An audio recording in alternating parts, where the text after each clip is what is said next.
আমার অসুস্থ মা আজও চিকিৎসার ব্যবস্থা আমি করতে পারিনি। আমার বাবা সন্তান হয়ে বাবার চোখের অপারেশন করাতে পারিনি। এই বাবাকেই তার আপন ছোট ভাই এমন আঘাত দিয়েছে, নিজের মূল্যবান সম্পত্তিও কেড়ে নিয়েছে। একদিন আমাদের জীবনটা সচ্ছল ছিল।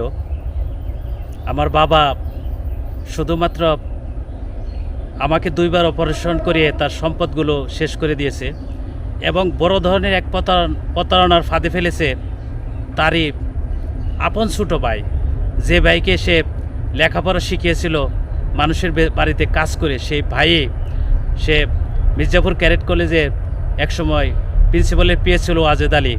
সেই বাটপার আর আমার সৎ ভাই মিলে আমাদের মূল্যবান একটি সম্পদ ছিল।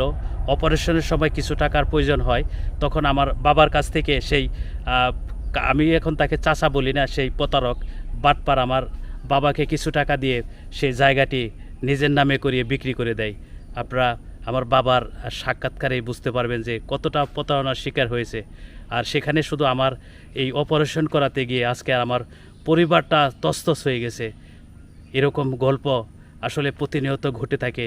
সতর্ক থাকুন ওইসব বাটপারদের কাছ থেকে, যারা মানুষকে বিপদের সময় দুর্বলতার সুযোগ নিয়ে মানুষের ক্ষতি করে।